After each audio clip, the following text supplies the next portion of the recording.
मणिपुर को लेकर दुनिया भर में निंदा हो रही है। हजारों लोग स्थापित हुए हैं। ये कुमारी शैलजा कह रही हैं केंद्र सरकार को इसके बारे में कोई चिंता नहीं है, संसद में चर्चा नहीं होने दिए और केंद्र सरकार को इसके बारे में कोई भी चिंता नहीं है, लोकतंत्र में इनका विश्वास नहीं है। तो कुमारी शैलजा ने बड़े आरोप लगाए हैं। उनका कहना है कि मणिपुर को लेकर दुनिया भर में निंदा हो रही है, हजारों लोग स्थापित हो गए हैं, लेकिन केंद्र सरकार को इसके बारे में कोई चिंता नहीं है, संसद में चर्चा भी नहीं होने दी और लोकतंत्र में इनका कोई विश्वास नहीं।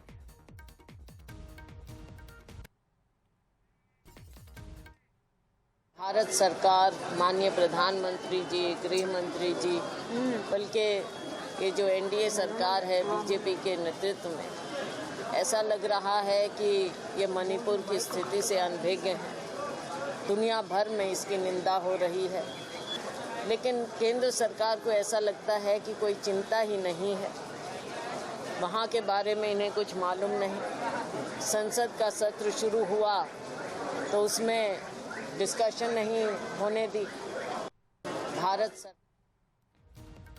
तो कुमारी शैलजा ने जो बयान दिया है वो सीधे सीधे केंद्र सरकार पर अटैक है। उनका ये कहना है कि मणिपुर को लेकर दुनिया भर में निंदा हो रही है, हजारों लोग स्थापित हो गए हैं, केंद्र सरकार को इसके बारे में अभी तक कोई चिंता नहीं है, संसद में भी चर्चा होने नहीं दी, लोकतंत्र में लगता है कि इनका कोई विश्वास नहीं है। तो बड़ी खबर ये कि एक बड़ी बैठक जो है वो संपन्न हो गई है कांग्रेस की विस्तारित समिति की, और उसके बाद ये कुमारी शैलजा का एक बड़ा बयान भी सामने आया है। मणिपुर की घटना को लेकर उन्होंने केंद्र सरकार पर हमला किया है।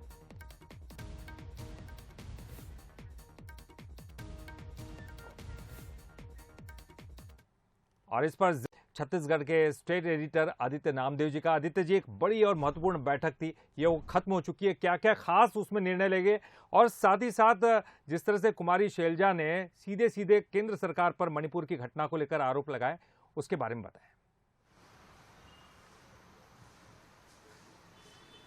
देखिए ललित जी, छत्तीसगढ़ में जिस प्रकार से अमित शाह लगातार आ रहे हैं, तीसरे बार वो आ चुके हैं एक महीने के अंदर, मतलब बहुत साफ है छत्तीसगढ़ भारतीय जनता पार्टी के लिए कितना महत्वपूर्ण स्टेट है। दूसरी तरफ सिटिंग सरकार अभी कांग्रेस की है। कांग्रेस भी ये जानती है कि कांग्रेस को अपने अंदर मजबूती लाना है, आपस के डिस्प्यूट खत्म करना है। विस्तारित बैठक, पहली बार दीपक बैज अध्यक्ष बने, उनके बाद अध्यक्ष बनने के बाद पहली विस्तारित बैठक हुई है जिसमें अध्यक्ष अलग अलग उसके अध्यक्ष भी शामिल हुए।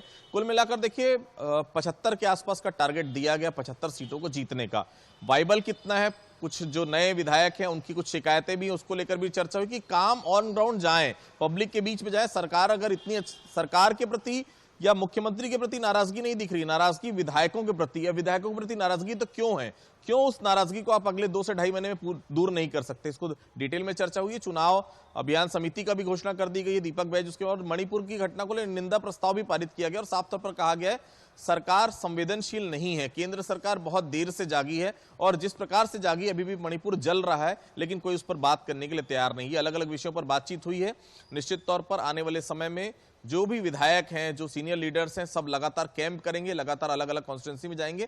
कुल मिलाकर भूपेश सरकार ने जो 4.5 साल में काम किया है, जनता तक ज्यादा से ज्यादा संख्या में उसे पहुंचाएं और पब्लिक से रिलेटेड जो योजनाएं हैं जिससे पब्लिक को सीधा बेनिफिट मिल रहा है, डायरेक्ट बेनिफिट जिसे हम कहते हैं, उन योजनाओं को ज्यादा से ज्यादा पब्लिक के बीच में लेकर जाएं। आने वाले समय में घोषणा पत्र समिति भी बनेगी, उसकी भी रूपरेखा हुई है, कुछ लोगों के नाम भी तय हुए, हो सकता है उसकी भी लिस्ट आज या कल में जारी हो जाए। तो बहुत महत्वपूर्ण थी बैठक जो कांग्रेस भवन में चल रही थी, फिलहाल ये बैठक खत्म हो चुकी है। चलिए, बहुत बहुत शुक्रिया करेंगे आदित्य जी इस पूरी जानकारी के लिए। तो बहुत महत्वपूर्ण बैठक थी, जैसे कि हमारे स्टेट एडिटर आदित्य नामदेव जी बता रहे थे, बहुत ही महत्वपूर्ण बैठक, और इस बैठक में कई महत्वपूर्ण निर्णय लिए गए।